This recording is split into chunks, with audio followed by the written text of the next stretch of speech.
बाइकको ट्रायल दिन जाने सोच गर्दै हुनुहुन्छ र के कस्तो मिस्टेक हुँदा पनि हामीले सजिलैसित पास गर्न सकिन्छौँ त भन्ने बारेमा जानकारी छैन भने यो भिडियो हजुरहरूको लागि। नमस्ते सम्पूर्णलाई। आज म हजुरहरूलाई सजिलैसित हामीले के कस्तो मिस्टेक हुँदा पनि ट्रायल पास गर्न सकिन्छौँ त भन्ने बारेमा जानकारी दिन गइरहेकी छु। कृपया भिडियो अन्तिमसम्म हेरिदिनु होला र भिडियो मन परेमा लाइक, कमेन्ट र यस्तै अन्य भिडियो चाहिएमा मेरो च्यानललाई सब्स्क्राइब गरिदिनु होला। ल सुरु गरौँ है त। सुरुमा चाहिँ हजुरहरूले आफ्नो बाइकको ऐना मिलाउनु पर्ने हुन्छ र टायर चेक गरेर ब्रेक पनि चेक गर्नुपर्ने हुन्छ। यदि गर्नु भएन भने हजुरहरूको 3 मार्क्स कट हुन्छ र हेलमेटमा यदि लक लगाउनु भुल्नु भयो र हजुरहरूले चेक गर्नु भएको छैन भने चाहिँ त्यसमा 4 मार्क्स कट हुन्छ र अनि हजुरहरूको चलाइ यदि राम्रो छैन भने चाहिँ त्यसमा हजुरहरूको 3 मार्क्स कट हुन्छ। त्यसपछि चाहिँ हामीलाई अनुमति मिल्न साथ हामीले चाहिँ फिगर 8 मा प्रवेश गर्नुपर्ने हुन्छ र यसरी फिगर 8 मा प्रवेश गरिसकेपछि चाहिँ हामीले यो फिगर 8 लाई चाहिँ 1.5 राउन्ड कम्प्लिट गर्नुपर्छ। र यसरी यो फिगर 8 मा हामीले गर्न मिल्ने मिस्टेक भनेको चाहिँ एक पटकसम्म चाहिँ हामीले यसरी खुट्टा भुइँमा झार्न मिल्छ। त्यसमा चाहिँ हाम्रो 5 मार्क्स कट हुन्छ।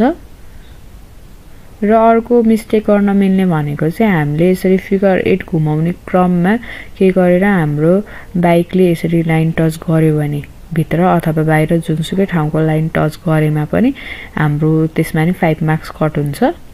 र यो फिगरहरू चाहिँ ठाउँ अनुसार फरक हुन्छ, त्यसैले त्यसमा चाहिँ हजुरहरू नझुकिनु होला। र यसरी फिगर 8 बाट बाहिर निस्किसकेपछि चाहिँ ट्राफिक लाइट हुन्छ। यदि ट्राफिक लाइट नहेरिकन हजुरहरूले रेड बलेको बेला नि जानुभयो भने चाहिँ हजुरहरूको 15 मार्क्स कट हुन्छ। र त्यसपछि चाहिँ साङ्गुरो फ्ल्याग छ। यो फ्ल्यागमा चाहिँ हामीले कुनै पनि मिस्टेक गर्नु हुँदैन, त्यसैले बिस्तारै राम्रोसँग जानु होला।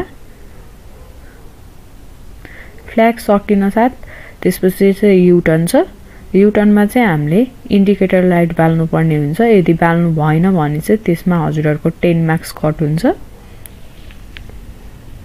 र युटर्न सकिन साथ स्पिड ब्रेकर हुन्छ। स्पिड ब्रेकरमा चाहिँ एक पटकसम्म खुट्टा झार्नु भयो भने 5 मार्क्स कट हुन्छ भने एक पटकसम्म स्टार बन्द भयो भने नि 5 मार्क्स कट हुन्छ। ट्रायल चाहिँ कन्टिन्यू गर्न मिल्छ। र त्यसपछि छ उकालो। उकालोमा चाहिँ हामीले कुनै नि मिस्टेक गर्न मिल्दैन। र यसरी उकालो पछि चाहिँ ओह्रालो हुन्छ। ओह्रालोमा पनि हामीले कुनै पनि मिस्टेक नगरिकन गर्नुपर्ने हुन्छ। र यसरी ओह्रालो सकिसकेपछि चाहिँ हाम्रो ट्रायल यतै सकिन्छ। र यस्तो सानोतिनो मिस्टेक गरेर पनि हामीले चाहिँ सजिलैसित ट्रायल पास गर्न सकिन्छ। हस्त धन्यवाद।